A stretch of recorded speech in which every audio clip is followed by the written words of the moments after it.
വൈക്കത്തിനടുത്ത് ചെമ്പ് എന്ന ഗ്രാമത്തിൽ പാണപ്പറമ്പിൽ മുഹമ്മദ് ഇസ്മയിലിന്റെയും ഫാത്തിമയുടെയും മകനായി ജനിച്ച മുഹമ്മദ് കുട്ടിയാണ് മമ്മൂട്ടി എന്ന മഹാനടനായി മാറിയത്.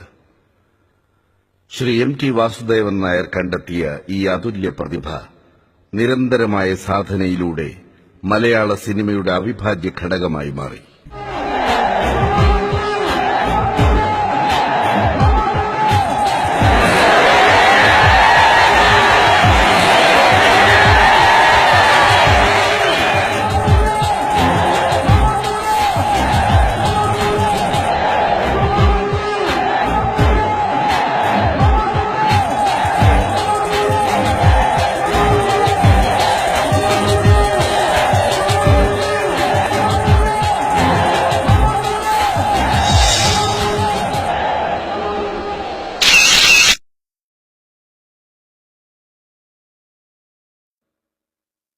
മികച്ച നടനുള്ള 3 ദേശീയ അവാർഡുകൾ, 5 സംസ്ഥാന അവാർഡുകൾ, കൂടാതെ V Shantaram award, Filmfare അവാർഡുകൾ, ഫിലിം ക്രിട്ടിക്സ് അവാർഡുകൾ തുടങ്ങി ഒട്ടനവധി പുരസ്കാരങ്ങൾ.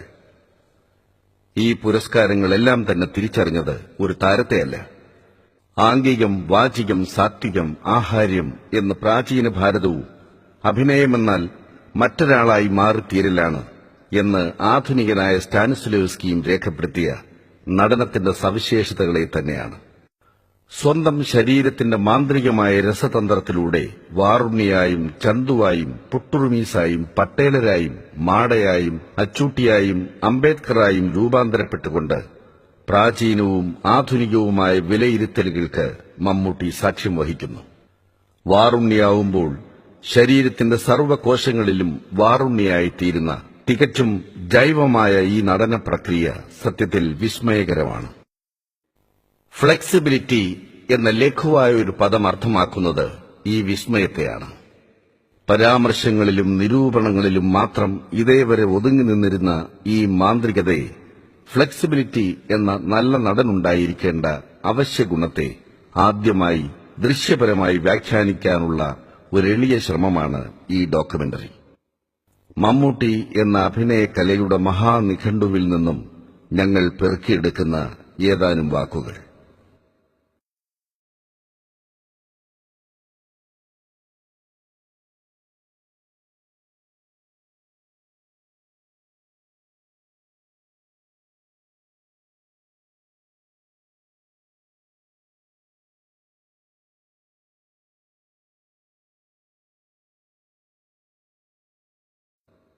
എന്താണ് അഭിനയം എന്ന കലയുടെ മർമ്മം?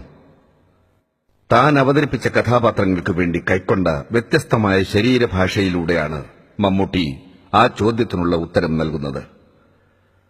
പശ്ചാത്തല സംഗീതത്തിന്റെയോ ശബ്ദത്തിന്റെയോ അകമ്പടിയില്ലാതെ ആ നടന്റെ ശരീരത്തിന്റെ ഭാവപകർച്ചകൾ മാത്രം ശ്രദ്ധിച്ചാൽ നമുക്കത് മനസ്സിലാവും. ആവർത്തിച്ചാവർത്തിച്ച് കേൾക്കാൻ കൊതിക്കുന്ന സംഗീതം പോലെ ഹൃദ്യമായ ഒരു താളം രവി മാമൻ എന്ന ഈ ഇന്റർനാഷണൽ ബിസിനസ് മാഗ്നറ്റിന്റെ ചലനങ്ങൾക്കുണ്ട്.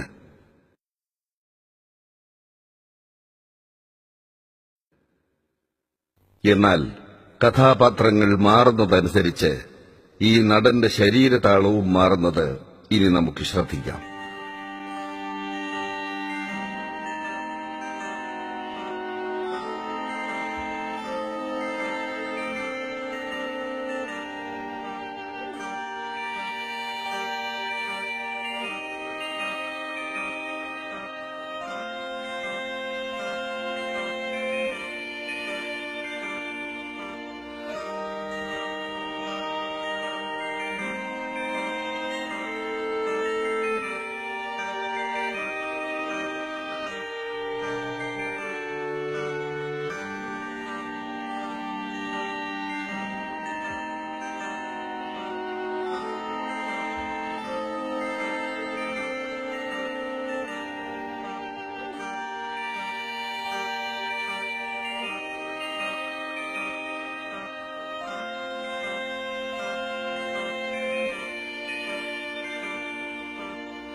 ഓരോ കഥാപാത്രത്തിനും അതിന്റേതായ സ്വതസിദ്ധമായ ശരീരഭാരമുണ്ട്. ആ ഭാരത്തെ സ്വന്തം ശരീരത്തിലേക്ക് ആവാഹിച്ചുകൊണ്ടാണ് ഒരു നടൻ ആ കഥാപാത്രമായി തീരുന്നത്.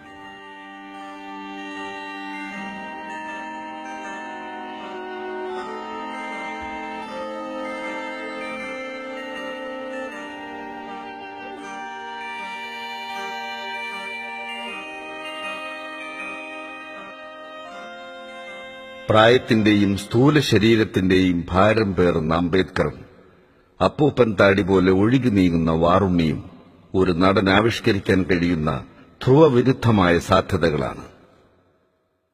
മമ്മൂട്ടി ആവിഷ്കരിച്ച മറ്റു കഥാപാത്രങ്ങളുടെ എല്ലാം സ്ഥാനം ഒരുപക്ഷേ ഈ രണ്ട് കഥാപാത്രങ്ങൾക്കുമിടയിൽ എവിടെയോ ആണ്.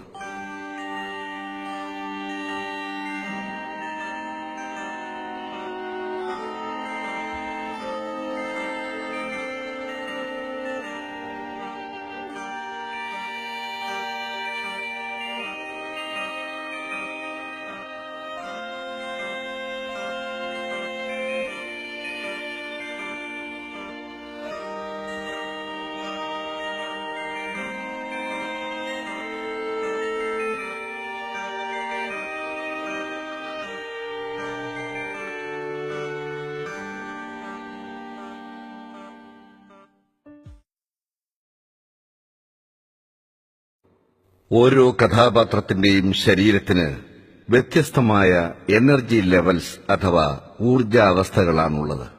കഥാപാത്രത്തിന്റെ സ്വഭാവത്തിനനുസരിച്ച് മമ്മൂട്ടിയുടെ ശരീരം അതിനനുകൂലമായ ഊർജത്തെ കൈക്കൊള്ളുന്നു. ഏറിയും കുറഞ്ഞുമുള്ള ഈ ഊർജ നിലകൾ നമ്മെ വിസ്മയിപ്പിക്കുന്നു.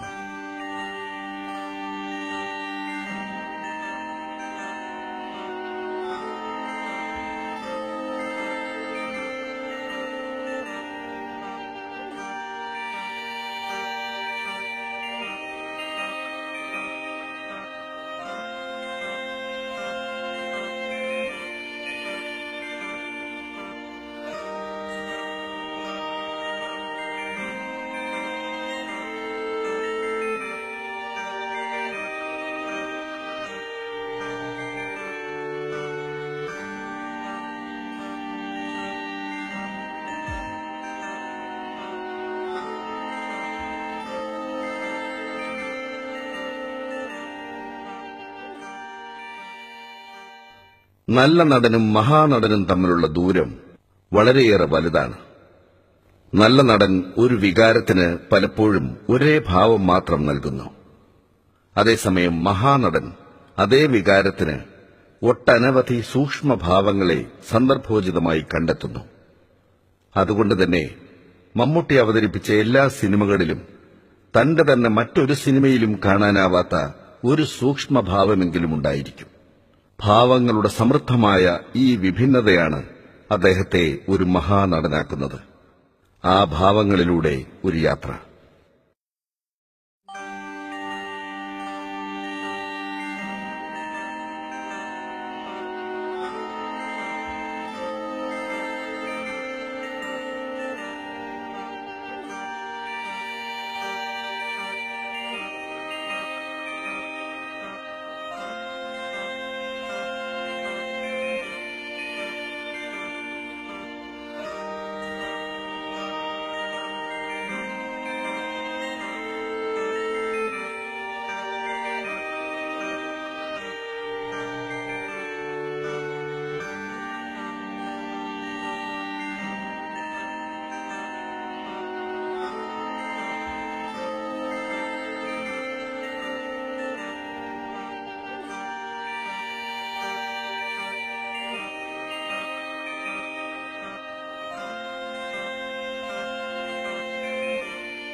ദി ട്രൂത്ത് എന്ന സിനിമയിൽ നിന്നും ഒരു സന്ദർഭം. മമ്മൂട്ടി അവതരിപ്പിക്കുന്ന അന്വേഷണ ഉദ്യോഗസ്ഥൻ ഒരു സാധാരണക്കാരനായി വേഷം മാറിയെത്തുന്ന ഒരു സീൻ ഈ സിനിമയിലുണ്ട്. ഈ രണ്ടാമനെ അവതരിപ്പിക്കുമ്പോൾ മമ്മൂട്ടി തന്റെ ബോഡി ലാംഗ്വേജിൽ വരുത്തിയ മാറ്റം ശ്രദ്ധിക്കുക.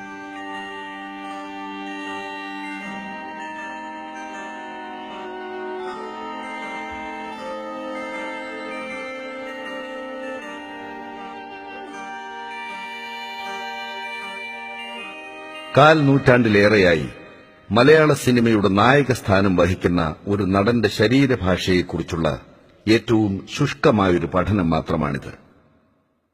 പക്ഷേ ഒരു നടന്റെ ഫ്ലെക്സിബിലിറ്റിയെക്കുറിച്ച് തെറ്റിദ്ധാരണകൾ മാത്രമുള്ള ഒരു സമൂഹത്തോട് ഈ പഠനം ചെറുതല്ലാത്ത ഒരു ചോദ്യം ഉയർത്തുന്നു. ആ ചോദ്യം മമ്മൂട്ടി എന്ന മഹാനടന്റെ ബോഡി ലാംഗ്വേജിനെക്കുറിച്ചുള്ള സമഗ്രമായൊരു പഠനത്തെ ആവശ്യപ്പെടുന്നു. അഭിനയകലയെക്കുറിച്ചുള്ള ഏറ്റവും ആധികാരികമായ ഒരു വിഷ്വൽ ടെക്സ്റ്റ് ഈ നടന്റെ സിനിമാ ജീവിതത്തിൽ നിന്നും നാം കണ്ടെടുക്കേണ്ടതുണ്ട്. അതിലേക്കുള്ള ഏറ്റവും വിനീതമായ ഒരു ചുവടുവയ്പായിരിക്കട്ടെ ഈ